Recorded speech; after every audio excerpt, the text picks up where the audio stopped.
Back, my friends, for another video here on the channel. Today we're going to be talking about the PS5 interface, the user interface, if you will, which is very interesting because we've gotten a look at some new patents that Sony filed, which seems to hint at some screens for the PS5.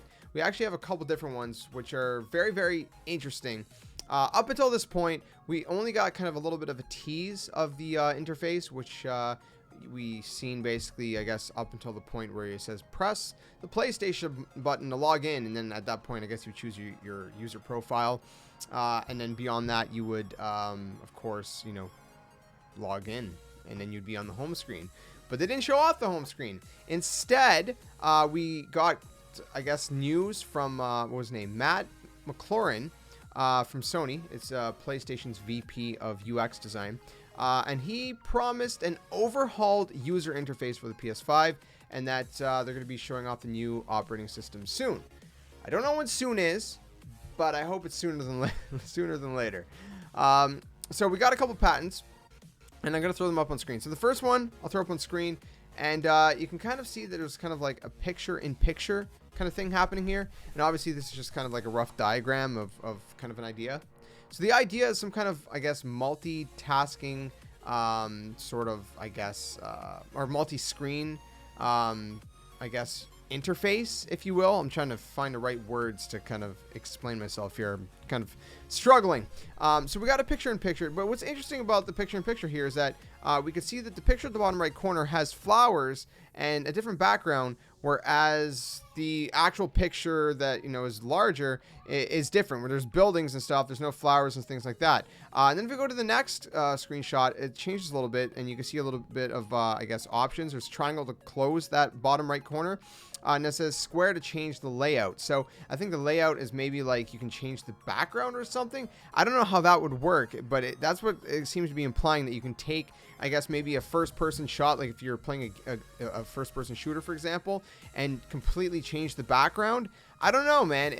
Can you do that much kind of editing with your screenshots? If so, that'd be absolutely crazy. And then the next screenshot, we can actually see on the left-hand corner, we kind of have this like kind of pop-up menu, which you already sort of have something similar when you hold down the PlayStation button on PS4. Something similar pops up, and then we see 4 different options, and then a box to put a message, and then send. So I don't know what these 4 options are. I would assume one would be to, you know, private message someone in this screenshot.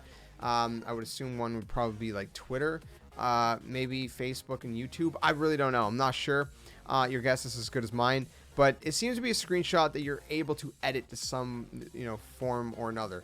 And again, it's some kind of, you know, multi-screen, I guess, capabilities to some extent.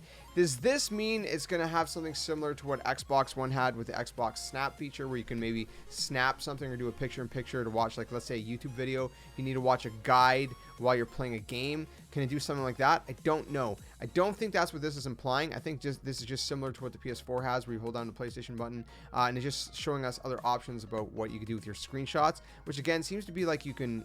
Again, if I'm understanding these screenshots or these diagrams right, it looks like you can change the background, which is very interesting. So, I don't know. Your guess is as good as mine on that one. But if we move on to the next one, this is one that Sony patented for menu, screen, display method, and device, which it might not be directly related to the PS5. So just keep in mind, this may not be directly related to the PS5. It could be for something else. I don't know what else it would be, but it could very well be for something else. I mean, who knows? Maybe Sony's working on another handheld console that we don't know about. But I'm going to show you guys right now up on screen. And it looks very similar to the PS3 menu from, you know, which is a while ago. And the PSP. The PSP and the PS3 had a very similar menu. It looks very similar to that menu. And then you can see that it says Game A. So we know that, you know, with PS5 and Xbox Series X, you're going to be able to swap between, you know, multiple games. You can have one game suspended and switch over to a different game and instantly swap between, you know, 2, maybe 3 different games, right?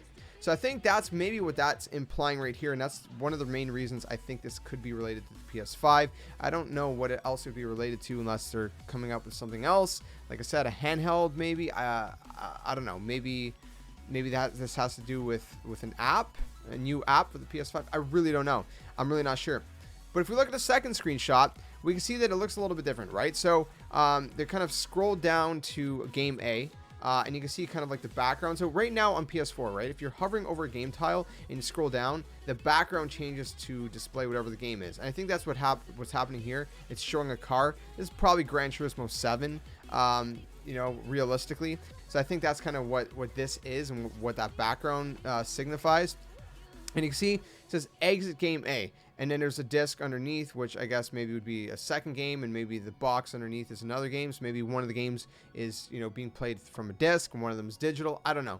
I'm not really sure. And then there's a folder at the top above the controller. So I guess you can store maybe games in that folder, and you can have different folders to store games, kind of like you have on PS4.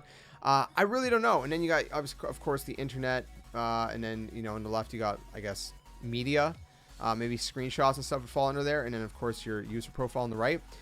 If this is what the user interface is going to be for the PS5, I'm not super crazy about it, because again, it's kind of it's too plain for my liking. I mean, I like simple, but I don't like plain personally. I wasn't crazy about the PS3 and the PSP's interface. I really personally love the PS4's interface. I wish they would kind of, you know, evolve that one.